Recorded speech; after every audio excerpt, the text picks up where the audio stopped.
આજે શ્રીરામ મંદિર પ્રાણ પ્રતિષ્ઠા મહોત્સવ ઉજવણીને લઈને સુરેન્દ્રનગર જિલ્લાના લીંબડી ખાતે સતવારા સમાજની ભોજનશાળાથી લઈને મોટા મંદિર સુધી ભવ્ય શોભાયાત્રા નીકળી હતી, જેમાં 1000 જેટલી કળશ યાત્રા કાઢવામાં આવી હતી। મોટી સંખ્યા લોકો જોડાયા હતા, જેમાં મોટી સંખ્યાની અંદર માનવ મહેરામણ ઉમટ્યું। શ્રીરામના જય ઘોષ સાથે લીંબડી શહેર ગુંજી ઉઠ્યું।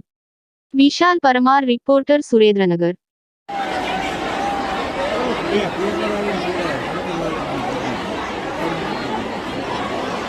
जय श्री राम।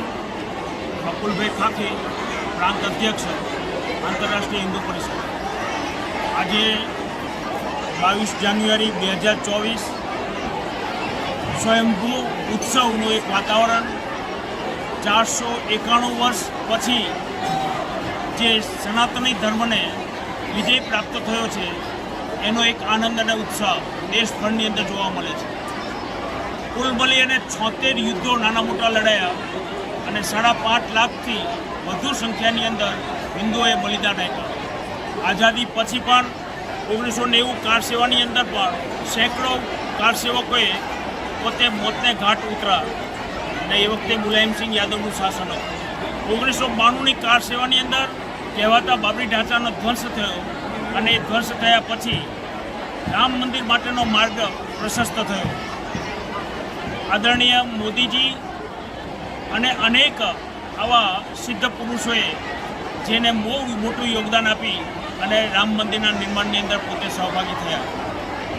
આજે ટીવી ઉપર પણ મેં સાંભળ્યું, એક મહાત્મા બોલ્યા છે કે મોદીજી છે તો આ શક્ય બન્યું છે રામ મંદિર, નહીંતર રામ મંદિર બનવા માટે તેને થોડો વધુ સમય લાગે।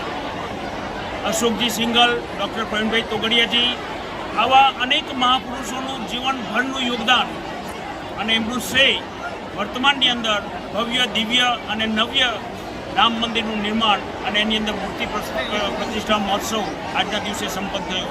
લીંબડીની અંદર આજના દિવસે 1000થી વધુ સંખ્યાની અંદર માથે કળશ લઈને બહેનો શોભાયાત્રાની અંદર જોડાઈ। જલાભિષેક કળશ યાત્રા હતી અને રામ પાદુકાનું દર્શનનો કાર્યક્રમ આંતરરાષ્ટ્રીય હિન્દુ પરિષદ અને રાષ્ટ્રીય ભજન દળ દ્વારા ઘોષણા કરવામાં આવી હતી।